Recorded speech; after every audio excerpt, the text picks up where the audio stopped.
Hello, everyone. Fun fact, before I get started with today's video, I have not been properly dressed from the waist down for any video I've done as to date. I do have like shorts that I wear with my black shirts or whatever shirts that I wear, and well, no, but I have not had I've had house clothes on. I throw on a shirt and then I come do this. I don't know if that matters or not. Am I recording? I don't know why I always do this where I start a video. Anyway, happy, I don't know when I'm gonna put this video out. I don't even know what episode this video is gonna be, but I did want to come and talk to you guys, salt, pepper, yin, yang, up, down. Life is full of ebbs and flows and challenges, and sometimes you wake up in the best of mood ever, and sometimes you wake up and you just feel like and just straight up just feel like trash. And you really have to, well, if you're me at least, I have a lot of inner dialogue. I am a career single. And what I mean by that, I mean I live a very single life. Like, I have great friends, I have a great family. I talk to my mom. I used to talk to my mom every day. I talk to her probably 2 times a week on FaceTime, but they are elongated conversations, 2 hour longs. I love my father. My father loves me. I could call him right now. And matter of fact, let me test it out. I'm about to FaceTime my dad. Hold on one second. Hold on. This is why I can't never do a fast video, because I was trying to tell my counselor that I have ADHD. She says I don't, but I'm going to have to override her decision because I seriously feel like I have ADHD. I wonder, can I turn this around so you can see? Yeah, so you can see what's going on. Oh, I hope he picks up. Come on, Dad, pick up. There he is. Papa! What's up, son? How you doing? I'm doing good, Sip.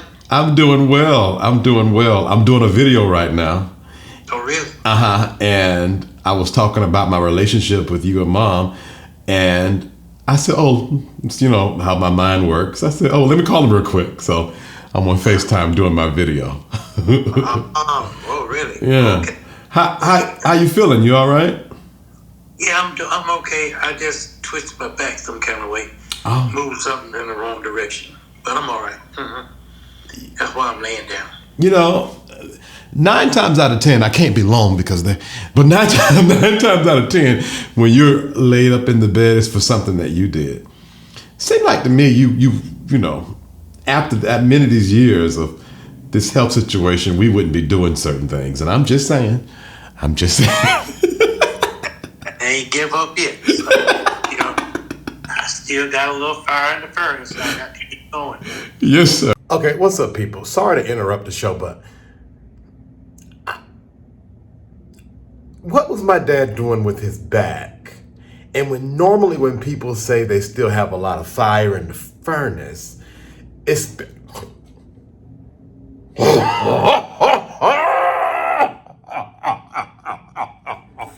oh my God. See, this is where I get it from. He was insinuating. Yes, sir. Yes, sir. Yep. All right, Dan. Well, love you much. It came to my mind, so I decided I would do it. All right, Dan. All right. Bye-bye. Bye-bye. Ooh. Oh, man, that makes me so emotional. Ooh, hold on.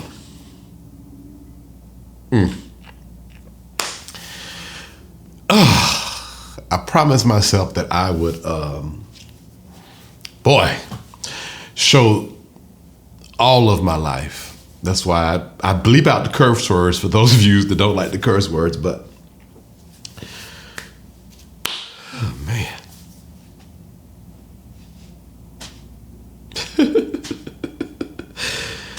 Oh, boy.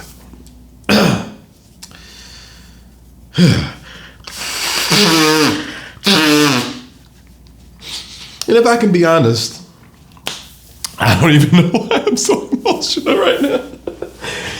I don't even know why I'm so emotional right now. I think I do know that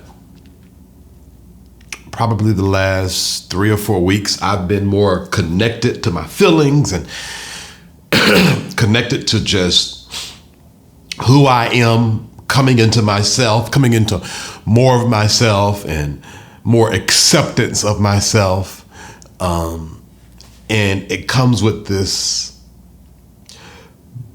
bucket load of emotions. And there are times where I get emotional and it's like a happy emotion and a sad emotion that come up at the same time. I'm grateful though, because, I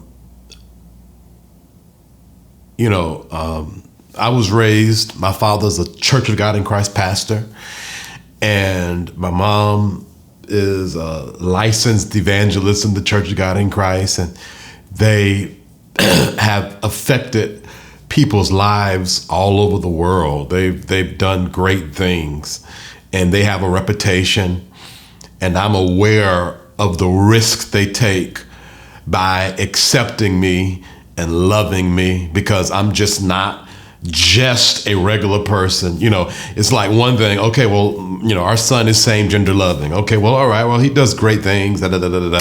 And then, every time I get them settled, I take it up another notch. And then even with these videos that I do, that I say any and everything comes to my mind. And I was listening to my mom talking about, my mom was like, boy, you had me hollering on that video. Lord, you just say anything come to your mind.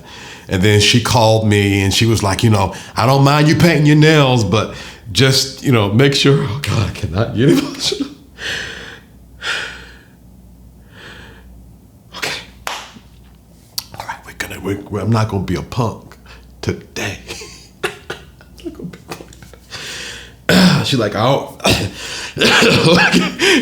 I'm making it worse by not just crying. Hold on.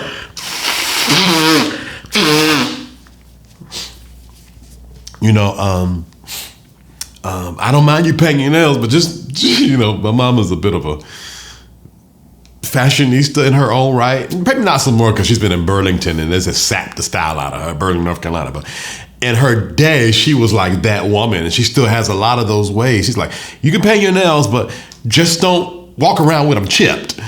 Like they were in episode 1. And then I was talking to her today. She said, hold on, on Facebook. She said, let me see your nails. You need to get an extra covering because I see how it's coming off. She's telling me it's about SNS or SLS and stuff. And I'm so fortunate to have friends. My friends, I got a friend group, and I call them the conservative country bumpkins. And I have friends, I have family, my brother, my sister, my nieces, and my nephews. And I'm surrounded by a whole bunch of love and acceptance, which, but then that father, oh God, I'm getting emotional again. It's that patriarch, And none of this stuff is planned. That's what just came to my mind to do it, and just to see him. And we don't talk often. He's like God. It's like you can't feel him, you can't see him, but he's there.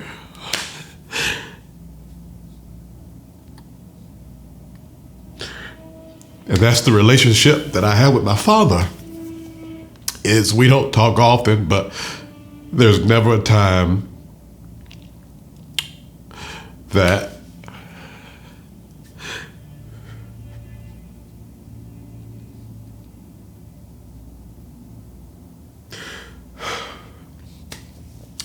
when I'm around him, his love and acceptance don't smack me in the face.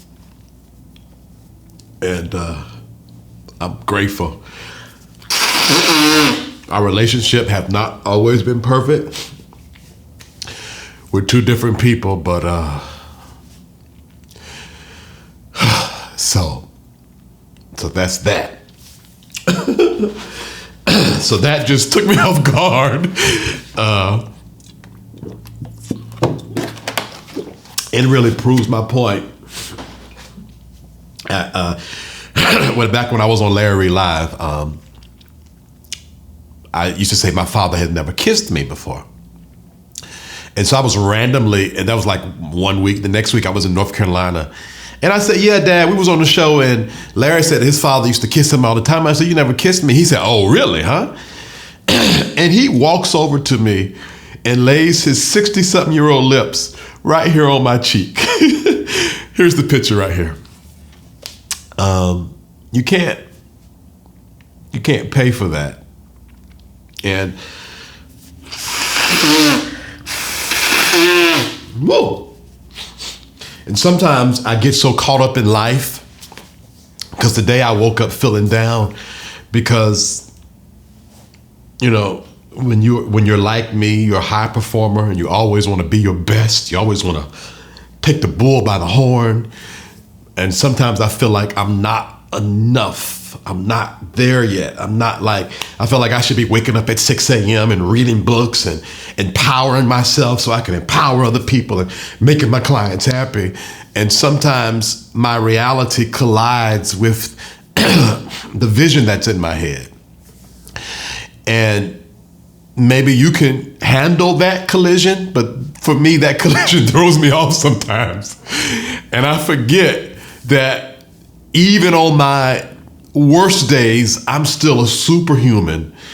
I'm a super performer. Even if I take 5 days off, because like I was sick last week, I'm still a performer, and I was still performing, and I couldn't be at a place, so someone else was there FaceTiming me, because there's no way in the world that I'm gonna drop the ball, because I don't drop the ball. But that sometimes that push and that drive to do better and to be best and to dot the I's and cross the T's drive me crazy sometimes. It literally drives me crazy. And so I guess my father's energy laid up in that bed, stubborn as hell, ought to chill out but won't. So I always caught doing stuff to have him in the bed. It just smacked me in the face and threw me off. Wow. So that's that. One of my missions in life, I was on the phone, I was on FaceTime with I'm sorry, y'all, because I had that allergy thing, congestion. It's like all coming out now. And the crime didn't help. I was on FaceTime with a young kid. You know, I look at a lot of these kids. I feel a responsibility to my village to spread so much knowledge to the younger generation, if they'll listen.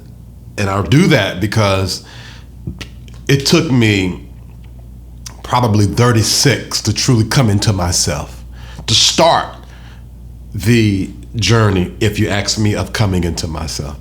And in your journey, you're gonna have journeys within journeys, within journeys, within journeys, within journeys. And so probably at 51, I'll be like, yeah, no, it took me to 41 to start the journey.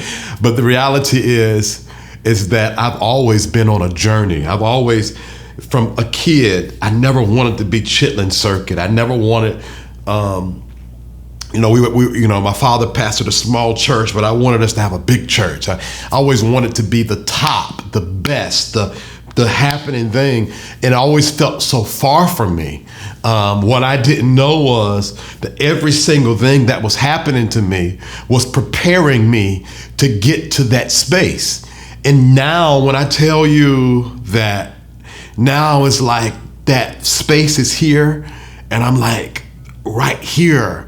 And it's like, I think because I can sense it getting close, I'm putting probably unnecessary pressure on myself. It's like, read the books, do the thing, when I should chill out, because the big GI in the sky has not failed me yet. And I haven't failed him, and I haven't failed me yet. Even times where I thought I had failed me because I did a bang up job, because I made some wrong decisions, and I am full of people. Listen to me. V. Terrell Hill is full of wrong decisions. I think I made a wrong decision last night, I think, here we go. Dry your tears, y'all. Here comes some tea about me. And that didn't last too long. Let me tell you about last night.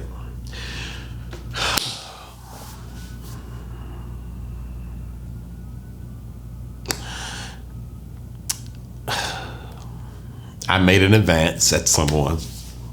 I was in my feelings and in my flesh. I thought I had oh Lord, I thought I had all the I's dotted and the T's crossed, and come to find out I didn't have, I don't know, we'll see. Let's put that on ice. I'll let y'all know. Let's put that on ice. I'll let y'all know. The point is that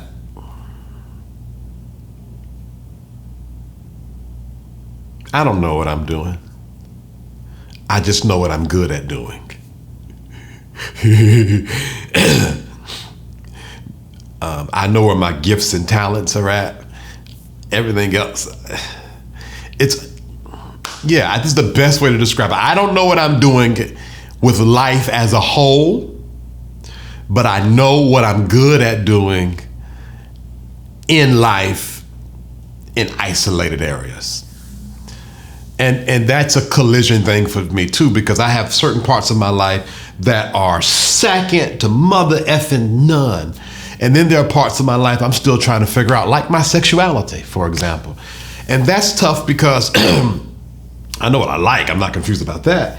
But I was raised in why did I look down at my phone? All right, turn this over.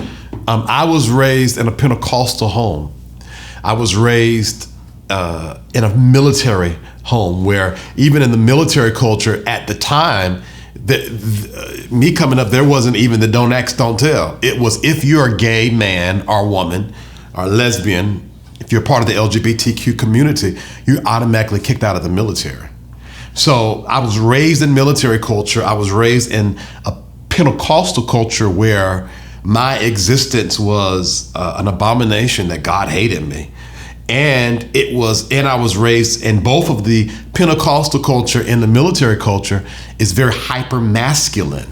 And so it's nothing for the preachers to get up and it meant, to preach against homosexuality in a hyper masculine way was just like the cream of the crop because of those two cultures I was raised in. Then I was raised, as a black man.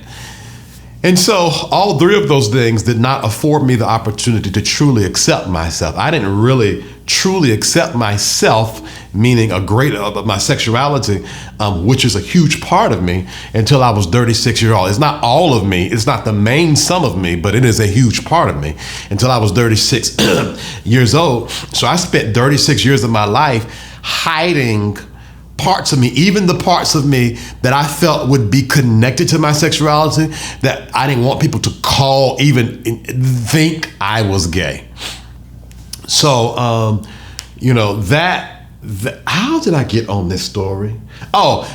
So because I didn't start investigating me, I'm not talking about being sneaky, or at 36, I've had plenty of homosexual sex. That wasn't even the issue. But I'm talking about me, the person, the being. I had accepted my blackness because I'm black. I cannot hide my skin color. That's one of the reasons why I don't necessarily think that the LGBTQ struggle can be compared to the struggle of racism in America, is because certain things you can hide and certain things you can't hide. I could not hide my blackness, so I had to accept it very early. I am a black man and what that means. And let me tell you, the older I get, the more the meaning the meaning of being a black man. Yes, sir.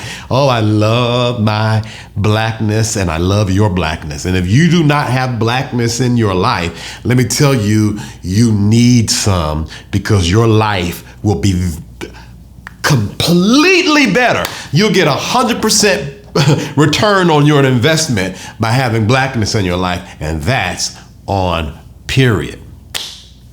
But my sexuality, I could not hide. So accepting it at 36, I'm still very much, so I'm 41 now, so I feel like I'm a 5-year-old with my sexuality.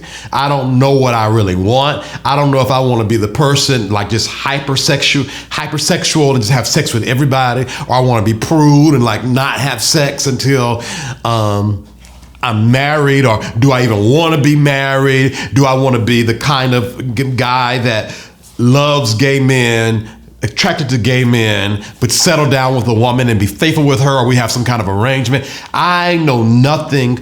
I don't know enough about my sexual being and what I as a person want, because I had to hide and keep that person pressed down to function, because I was a traditional, I'm still a preacher, if you ask me, but I was a traditional Pentecostal preacher and connected to some high profile people. And so by me embracing my sexuality would have stained their name and messed with their witness. And so the reality is I held my sexuality all these years, not necessarily for me, but for everything and everybody else around me, which is like, as TikTok say, a double homicide. So that's very frustrating as a 41-year-old man that's a 6-figure earner and has this great Instagram style life. Like if I really put my real life on Instagram, like some of these fakers do in Atlanta, like my is real. And it's just frustrating to me. And I woke up frustrated this morning because, I feel like a big old cheese ball, when I make an advancement at somebody. When I say advancement, I'm not like the weird guy that just touch you inappropriately. Like, you say, hey, you want to come over, you want to meet up, and all of my advancements get turned down. Like, I don't think I've ever had an advancement that somebody like truly, I have not had one person, but he was trash. Yeah. So probably I got like a 5% acceptance rates of advancements. And so even that is like, well, am I doing something wrong? Am I ugly? Which I'm not. But you have to ask yourself all of the questions. And then I think maybe I'm a cornball. Maybe I'm a cheese ball. I don't know. Maybe I'm not social enough. I don't know. So there are questions that most people have figured out that I don't have figured out, because I'm a late bloomer when it comes to my sexuality. When it comes to my finances, I'm a late bloomer. Like, check it. There was a time that I knew how to handle finances as a poor person. I'm not poor anymore. So now I got to figure out how do you manage finances when there is no fire to put out, when there is no emergency, when there's no credit card bills. I don't have poor people problems. I have rich people problems now. Like, developing the muscle of investing, developing the muscle of having 9 credit cards at 0 and not using them. I remember when I first got my Mercedes, and this is funny, y'all. And so there was a little small, insignificant piece got messed up. And so I called Mercedes. I thought that was under warranty, right? So I called Mercedes. I'm like, let's set this appointment because I don't want my car looking all raggedy and whatever. So I'm at the Mercedes-Benz lot, and I'm sitting there. And so the guy, he was a real cute guy. Anyway, real cute guy. Anyway, I just repeated myself 2 times. I'm gonna say it again. Then he was a real cute guy. Anyways, I think I had to say it in my consciousness because that slipped out of nowhere. I had to say it consciously.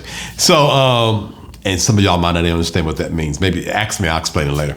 But he came up to me. He's like, Mr. Hill, this piece, after the car was intaked, I had been there like 30 minutes. There is no like cubicle, so it's really out loud. Mr. Hill, this piece is under warranty, so you got to pay for it. And I was like, okay. Oh, wow. All right. Save face. You're in front of all these people. You're not poor. And so the piece is probably about that big. It's so insignificant. I think it's plastic. And so I said, well, how much is it? So we went to the cashier's little box. $500. I'm thinking. Now, mind you, the piece wasn't messing with nobody. It could have stayed there cracked. But listen, you don't drive a Mercedes with crack anything. I'm the kind of person, I won't even buy a Mercedes off a CarMax lot. You can't, You know, I ain't got no problem with CarMax. I ain't got no, what's that, Carvana? I ain't got no problem with that. But you must buy a Mercedes from a Mercedes lot. If you're going to do it, let's go all the way, children. Come on now. So, so anyways, I'm not about to tell that guy, put the broke piece back on. So I paid $500 for a piece of Tonka, like a piece that would go on a Tonka truck, a Tonka toy. So somebody say, well, it's a Mercedes. You should expect to pay that. But guess what? I'm transitioning now. I'm transitioning from being a poor man to being a rich man because I was raised poor. We always, as far back as I can remember, we always had our own home. My parents were always homeowners. The earliest house I remember was a 4-bedroom, 2-bathroom house. It had 4 bedrooms, like I said, 2 bathrooms. It had a living room, a dining room, a kitchen, 2-car garage, huge backyard. So we were like, and so to the point that when I was in Fayetteville State, I was telling a dorm mate, I was like, because he was talking about having to share a room with his brother.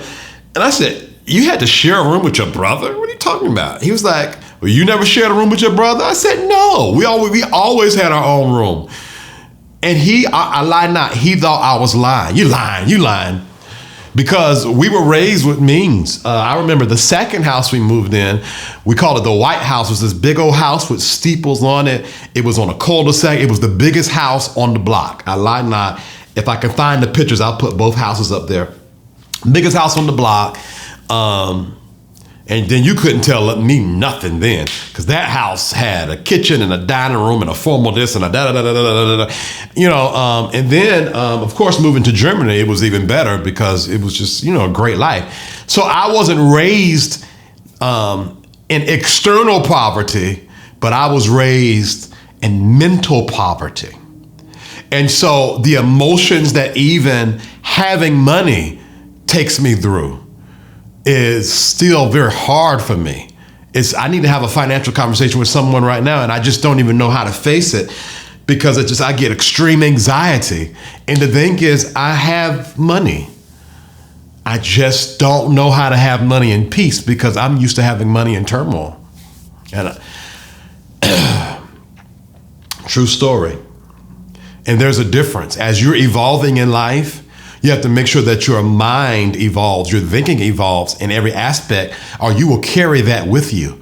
There are people that has millions of dollars and they're still poor. And there are people that, well, I'm gonna say this, and some of y'all might not agree with me, but don't tell me that you think rich and you ain't rich. You're lying. Because as I understand the universal principle, what you think about, you bring about. So don't tell me, oh, she was rich in mind, but she was poor. You's a fool and you's a liar. She was just as poor as you are. And poor is relative. Poor is relative. Poor is super relative because there's someone that lives in a hut and got 4 goats and they are rich. What the hell I'm gonna do with 4 goats in the midtown Atlanta? Not a goddamn thing. I don't even eat meat. So it's very relative. Yeah, so that's that. So I am in this phase of my life of cleaning up my life. Even friends, we're 28 minutes in, I'm gonna go fast. Friends, like I must admit that a lot of the friends I have are too low for where I am in life. I befriended people in a phase behind me that was where I was at and not where I was going. And I got to clean that up because every part of your life has to scream what you see in your head for the future. And I don't know what to do with that. I honestly don't know what to do with that. And it's a conversation that God and I have to have, because the busier I get, the more emotionally vulnerable I get, the more stress that I take on. This is a mental health thing, y'all, because you got to know your triggers. You got to know what works for you. You got to know. And so it's like, here I am. Anyway, I want to go through the laundry list, but it's like, okay, how am I going to be able, how am I going to do all this? And these are my thoughts. This is what I go through. This sort of range of emotions, And at the end of the day, I'm still going to succeed. I'm still going to get the 100, A+. But I'm just not going to lie to y'all. I'm going to be honest about my range of emotions and the things that make me afraid sometimes. I really want to be in love.